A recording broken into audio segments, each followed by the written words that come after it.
त्या रात्री एक किंकाळी आणि एक रहस्य. कॅनडाच्या हॅमिल्टनमध्ये एका घरात सापडला एक तरुण शरीर, धनुष्यासारखं वाकलेलं, डोळ्यांत भीती, पण शरीरावर एकही जखम नव्हती. मग तो मरत कसा होता? ट्रू व्हॉइस मराठीवर आज उलगडणार आहे या 5 खुनांच्या मागचं सत्य. गोष्ट सुरू होते 1993 मध्ये. पंजाबच्या एका छोट्याशा गावात राहणारा 25 वर्षाचा तरुण रणजीत सिंग.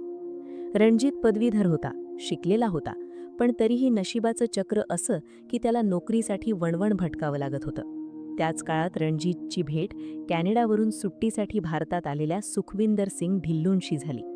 सुखविंदर 1981 मध्येच रोजगारासाठी कॅनडाला गेला होता.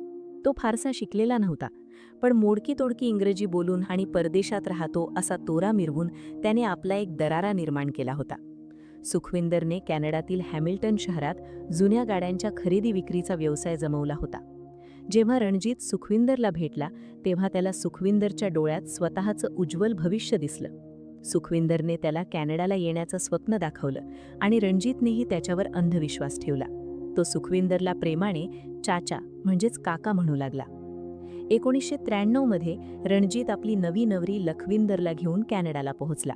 त्याच्या व्हिसाची सर्व व्यवस्था सुखविंदरनेच केली होती. कॅनडात पोहोचल्यावर रणजीत सुखविंदरचा बिझनेस पार्टनर बनला. दोघांचेही परिवार हॅमिल्टनमध्ये शेजारी शेजारी राहू लागले. रणजीत सुखविंदरवर स्वतःच्या वडिलांसारखा विश्वास ठेवत होता.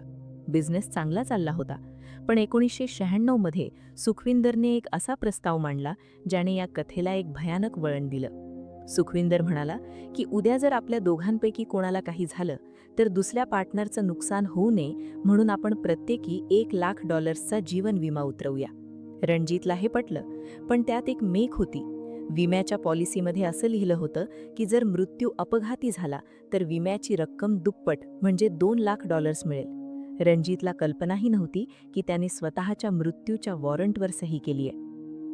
मे 1996 मध्ये विमा उतरवला गेला आणि अवघ्या महिनाभरातच नियतीचा क्रूर खेळ सुरू झाला. 23 जून 1996 ची ती रात्र. रणजीतची पत्नी लखविंदर स्वयंपाकघरात काम करत होती.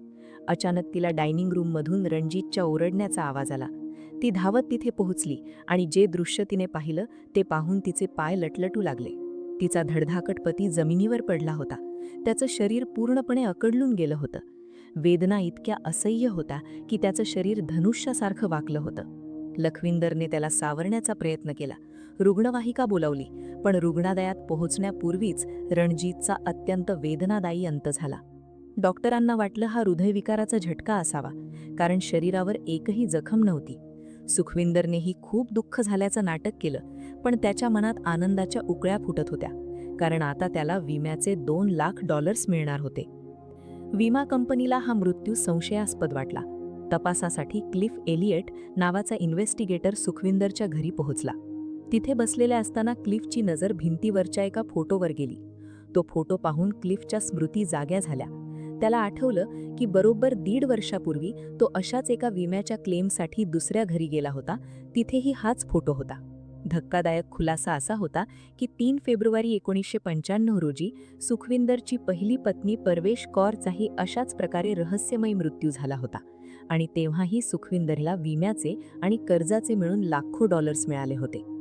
क्लिफ एलियटला आता खात्री झाली होती की हे काहीतरी मोठं षडयंत्र आहे. त्याने तात्काळ हॅमिल्टन पोलिसांशी संपर्क केला आणि डिटेक्टिव्ह वॉरन कोरोल यांच्याकडे हे प्रकरण सोपवण्यात आलं. डिटेक्टिव्ह वॉरन कोरोल यांनी जेव्हा सुखविंदरचा इतिहास तपासला तेव्हा हादरवून जाणारी माहिती समोर आली. सुखविंदरने 1983 मध्ये परवेश कौरशी लग्न केलं होतं. तो तिच्यावर जनावरांसारखे अत्याचार करायचा. एकदा तर त्याने तिला इतकं मारलं की त्याला जेलमध्ये जावं लागलं होतं. परवेशच्या मृत्यूनंतर अवघ्या 9 आठवड्यांमध्ये सुखविंदर भारतात येऊन दुसरं लग्न केलं होतं, सरबजीत कौरशी. तिच्याकडूनही हुंडा घेतला. पण इथेच तो थांबला नाही. त्याने तिसरं लग्न गुप्तपणे खुशविंदर कौरशी केलं. पुन्हा हुंडा घेतला. काही दिवसांनी सरबजीतला 2 जुळी मुलं झाली, गुरमीत आणि गुरविंदर. पण नवल बघा, अवघ्या 12 दिवसांच्या आतच त्या दोन्ही बाळांचाही गूढ मृत्यू झाला आणि त्यानंतर काही दिवसांनीच त्याची तिसरी पत्नी खुशविंदर कौरचाही शरीर अकडून मृत्यू झाला. कॅनडा पोलिसांनी जेव्हा रणजीतच्या शरीराचे फॉरेन्सिक नमुने तपासले तेव्हा त्यांना त्यात स्ट्रिक्निन नावाचं विष सापडलं. हे विष भारतातील कुचला म्हणजेच कुंचड या झाडाच्या बियांतून मिळतं. हे विष शरीरात गेल्यावर मज्जासंस्थेवर असा हल्ला करतं की माणसाच्या फुफ्फुसांची ताकद निघून जाते आणि तो गुदमरून शरीर अकडून मरतो. पोलिसांनी पंजाबमध्ये जाऊन सरबजीतच्या दोन्ही बाळांचे मृतदेह थडगातून बाहेर काढले. त्यांच्या शरीरातही त्याच विषाचे अंश सापडले. सुखविंदरला वाटलं होतं की हे विष डॉक्टरांना सापडत नाही, कारण साध्या चाचणीत ते पकडलं जात नाही. पण विज्ञानाने त्याचा डाव उधळून काढला. तपासात सिद्ध झालं की सुखविंदरने या सर्वांना औषध किंवा जेवणातून हे विष दिलं होतं. रणजितच्या पत्नीने साक्ष दिली की सुखविंदर चाचाने रणजितला नपुंसकतेवरचं औषध म्हणून एक पुडी दिली होती, जी खाल्ल्यावरच त्याचा जीव गेला. या 5ही हत्यांच्या मागे फक्त 2च गोष्टी होत्या: हुंडा आणि विम्याचे पैसे. पैशांच्या हव्यासापोटी त्याने स्वतःच्या रक्ताच्या बाळांनाही सोडलं नव्हतं. 2001 मध्ये कॅनडाच्या न्यायालयाने सुखविंदरला जन्मठेंबेची सजा सुनावली. ज्याने इतरांना तडफडून मारलं त्या सुखविंदरचा अंतही सुखाचा झाला नाही.